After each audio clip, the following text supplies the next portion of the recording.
ನಾವು ನೋಡ್ತಾ ಇದ್ದೀವಿ ಚಾಮುಂಡೇಶ್ವರಿ ಬೆಟ್ಟದಲ್ಲಿ ಯಾವ ರೀತಿ ಪೂಜೆ ಪುರಸ್ಕಾರಗಳಾಗ್ತಾ ಇತ್ತು ಅಂತ. ಇನ್ನು ಸಹೋದರನ ಪರ ಅಂದರೆ ಅಣ್ಣನ ಪರ ತಮ್ಮ ಅಖಾಡಕ್ಕಿಳಿಯುವಂಥ ಸಾಧ್ಯತೆಗಳಿದೆ. ಡಿ ಕೆ ಸುರೇಶ್ ಇವತ್ತು ಮಧ್ಯಾಹ್ನ ದೆಹಲಿಗೆ ಹೋಗ್ತಾರಂತೆ. ಇನ್ನೊಂದು ಕಾಲು ಗಂಟೆನಲ್ಲಿ ಅವರು ದೆಹಲಿಗೆ ಹೊರಡ್ತಾ ಇದ್ದಾರೆ. ಹೋಗಿ ನಾಯಕರನ್ನ ಭೇಟಿ ಮಾಡಬೇಕು ಅಂತ ತೀರ್ಮಾನ ಮಾಡಿದ್ದಾರೆ ಡಿ ಕೆ ಸುರೇಶ್. ಯಾಕಂದರೆ ಡಿ ಕೆ ಸುರೇಶ್ ಕೂಡ ಅವತ್ತು ಒಪ್ಪಂದ ಆಗುವಂಥ ಸಂದರ್ಭದಲ್ಲಿ ಇದ್ದರು ಅಂತ. ಇದೇ ಡಿ ಕೆ ಸುರೇಶ್ ಅವರ ತಲೆ ಮೇಲೆ ಕೈ ಇಟ್ಟು ಡಿ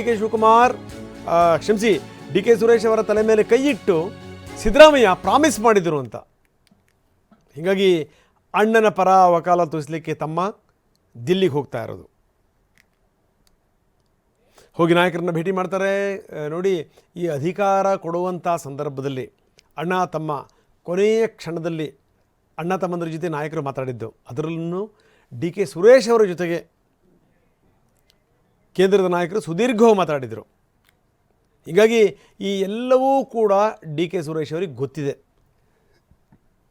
ಹೀಗಾಗಿಯೇ ಡಿ ಕೆ ಸುರೇಶ್ ದೆಹಲಿಗೆ ಹೊರಟಿದ್ದಾರೆ ನಾಯಕರನ್ನು ಭೇಟಿ ಮಾಡಿ ಚರ್ಚೆ ಮಾಡೋಕ್ಕೆ.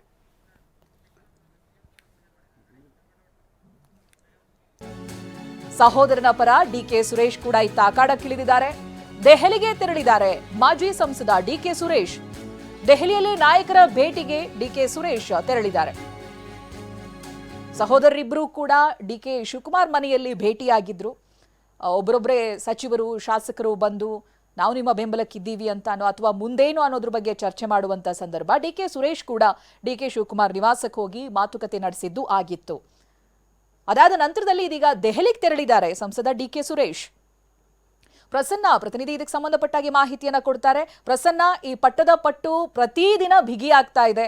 ಮುಂದಿನ ದಿನಗಳಲ್ಲಿ ಏನಾಗಬಹುದು ಅಂದ್ರೆ ದೆಹಲಿ ಮಟ್ಟದಲ್ಲಿ, ಹೈಕಮಾಂಡ್ ಮಟ್ಟದಲ್ಲಿ ಯಾವ್ಯಾವ ಸಭೆಗಳು ಯಾವಾಗ ನಿಗದಿಯಾಗಿದೆ, ಅದರಲ್ಲಿ ಏನೇನು ಚರ್ಚೆ ಆಗುವಂತ ಸಾಧ್ಯತೆ ಇದೆ, ಏನ್ ಗೊತ್ತಾಗ್ತಾ ಇದೆ ಪ್ರಸನ್ನ? ಚೈತ್ರ, ದೆಹಲಿಯಿಂದ ಒಂದು ಸಂದೇಶ ಬಾರದ ಹೊರತು ಇಲ್ಲಿಯ ಗೊಂದಲಗಳು ತಿಳಿಯಾಗುವಂತಹ ಲಕ್ಷಣಗಳು ಕಂಡು ಬರ್ತಿಲ್ಲ. ಎಲ್ಲಾ ನಾಯಕರು ಕೂಡ ರಾಹುಲ್ ಗಾಂಧಿ ಮತ್ತು ಮಲ್ಲಿಕಾರ್ಜುನ್ ಖರ್ಗೆ ಅವರು ಸಭೆಯನ್ನ ಯಾವಾಗ ನಡೆಸ್ತಾರೆ ಮತ್ತು ಏನು ಸಂದೇಶವನ್ನ ಕೊಡ್ತಾರೆ ಅಂತಲೇ ಕಾಯ್ತಿದ್ದಾರೆ. ನಾಯಕತ್ವ ಬದಲಾವಣೆ ಇರಬಹುದು ಅಥವಾ ಮುಂದುವರಿಕೆ ಇರಬಹುದು, ಈ ಎರಡರ ಬಗ್ಗೆಯೂ ಕೂಡ ಒಂದು ಇತ್ಯರ್ಥ ಮಾಡಬೇಕಾಗಿರುವಂತದ್ದು ರಾಹುಲ್ ಗಾಂಧಿಯೇ. ನಿನ್ನೆ ಸಂಜೆ ಬಿಹಾರದ ಚುನಾವಣಾ ಫಲಿತಾಂಶದ ಪರಾಮರ್ಶೆ ಬಳಿಕ ಕರ್ನಾಟಕದ ವಿಷಯವನ್ನು ಕೂಡ ಕೈಗೆತ್ತಿಕೊಳ್ಳುವಂತಹ ಸಾಧ್ಯತೆಯ ಬಗ್ಗೆ ನಿರೀಕ್ಷೆಯನ್ನ ಇಟ್ಕೊಳ್ಳಾಗಿತ್ತು. ಆದ್ರೆ ನಿನ್ನೆ ತಡರಾತ್ರಿಯ ತನಕ ಕೂಡ ದೆಹಲಿಯಿಂದ ಯಾವುದೇ ರೀತಿಯ ಸಂದೇಶ ಬಂದಿಲ್ಲ.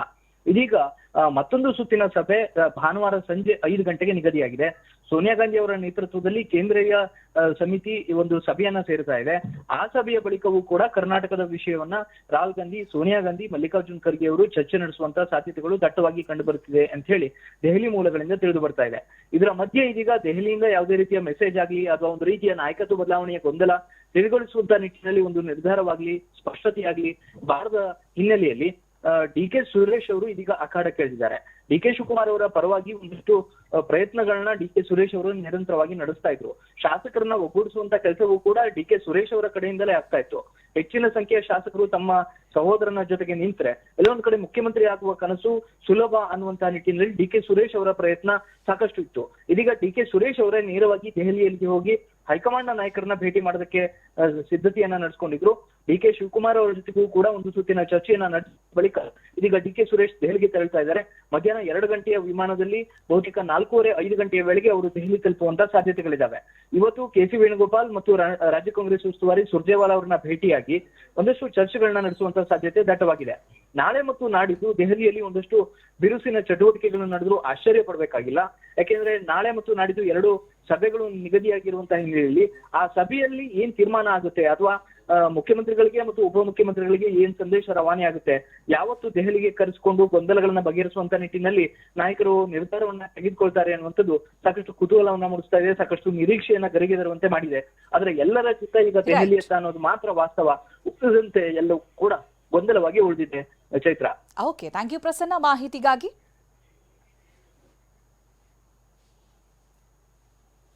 ಇನ್ನು ಸಿಎಂ ಹಾಗೆ ಡಿಸಿಎಂ ನಡುವೆ ಈ ವರ್ಡ್ ಪೋಸ್ಟ್ ವಾರ್ ನಡೆದಿತ್ತು. ನಿನ್ನೆ ದಿನ ಸಿಎಂ ಪೋಸ್ಟ್ ಮಾಡಿದ ನಂತರ ಅಂತೂ ಅದು ಮತ್ತೊಂದು ಹಂತಕ್ಕೆ ಹೋಗಿತ್ತು. ಟಾಂಟ್ ಕೊಟ್ರು ಸಿಎಂ ಅನ್ನೋ ರೀತಿಯಾಗಿ. ಅದಾದ ನಂತರ ಇವತ್ತು ವೇದಿಕೆ ಕಾರ್ಯಕ್ರಮದಲ್ಲಿ ಇಬ್ರು ಕೂಡ ಸಿಎಂ ಡಿಸಿಎಂ ಮುಖಾಮುಖಿಯಾಗಿದ್ದಾರೆ, ಒಟ್ಟಿಗೆ ಕಾರ್ಯಕ್ರಮದಲ್ಲಿ ಭಾಗಿಯಾಗಿದ್ದಾರೆ. ಬೆಂಗಳೂರು ಅರಮನೆ ಮೈದಾನದಲ್ಲಿ ಈ ಕಾರ್ಯಕ್ರಮ ನಡೆದಿರೋದು. ಸಮಗ್ರ ಮಕ್ಕಳ ಅಭಿವೃದ್ಧಿ ಸೇವೆಗಳ ಕಾರ್ಯಕ್ರಮದಲ್ಲಿ ಇಬ್ರು ಒಟ್ಟಿಗೆ ಭಾಗಿಯಾಗಿದ್ದಾರೆ.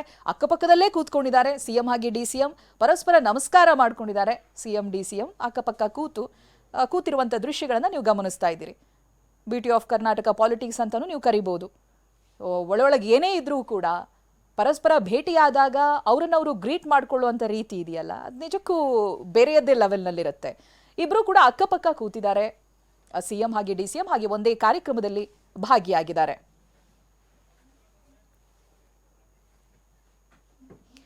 ಇದು ಸಿದ್ದರಾಮಯ್ಯನವರ ಟ್ವೀಟ್ ಅನ್ನ ಗಮನಿಸ್ತಾ ಇದ್ದೀರಿ. ಯಾವಾಗ ಡಿಸಿಎಂ ಕೊಟ್ಟ ಮಾತನ್ನ ನೆನಪಿಸ್ತಾರೋ ಒಂದು ಟ್ವೀಟ್ ಮೂಲಕವಾಗಿ, ಬಟ್ ಆ ಟ್ವೀಟ್ ಅನ್ನ ತಾವು ಮಾಡಿಲ್ಲ ಅಂತಾನೂ ಡಿಸಿಎಂ ಹೇಳ್ತಾ ಇದ್ರು.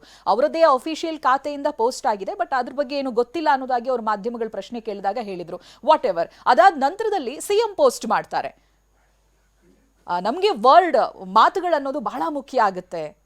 ಯಾವಾಗ ಜನರಿಗೆ ಅದು ಬಲ ಕೊಡುತ್ತೋ ಅದೇ ನಮಗೆ ಬೇಕಾಗಿರೋದು, ಅಥವಾ ಅದರ ಮಾತಿನ ಮಹತ್ವ ಗೊತ್ತಾಗೋದೇ ಜನರ ಹಿತದಲ್ಲಿ ಅನ್ನೋ ರೀತಿಯಾಗಿ ಅವರು ಟ್ವೀಟ್ ಅನ್ನ ಮಾಡಿದ್ದಾರೆ. ಇನ್ನು ಸಿಎಂ ಕೂತಿದ್ದಂತ ಚೇರ್ ಮೇಲೆ ಡಿಸಿಎಂ ಡಿಕೆ ಕೂತ್ಕೊಂಡಿದ್ದಾರೆ. ಸಿಎಂ ಎದ್ದು ಹೋಗಿದ್ರು, ಆ ನಂತರದಲ್ಲಿ ಅದೇ ಕುರ್ಚಿ ಮೇಲೆ ಡಿಕೆ ಕೂತ್ಕೊಂಡಿದ್ದಾರೆ. ದೃಶ್ಯದಲ್ಲಿ ಗಮನಿಸ್ತಾ ಇದ್ದೀರಿ ನೀವು.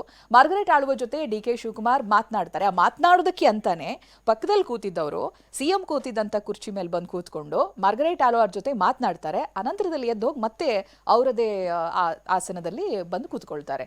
ಜಸ್ಟ್ ಮಾತುಕತೆಯನ್ನ ನಡೆಸೋದಕ್ಕಾಗಿ ಬಂದು ಸಿಎಂ ಕುರ್ಚಿ ಮೇಲೆ ಈ ರೀತಿಯಾದಂಥ ಬೆಳವಣಿಗೆ ಆಗ್ತಾ ಇರುವಂತ ಸಂದರ್ಭ ಕೂತ್ಕೊಂಡಿರೋದು ಬಹಳ ಕುತೂಹಲ ಕೆರಳಿಸ್ತಾ ಇದೆ. ಸುಮಾರು 1 ನಿಮಿಷ ಬಂದು ಸಿಎಂ ಕುರ್ಚಿ ಮೇಲೆ ಕೂತು ಮಾತಾಡಿ ಮತ್ತೆ ವಾಪಸ್ ಹೋಗಿದ್ದಾರೆ.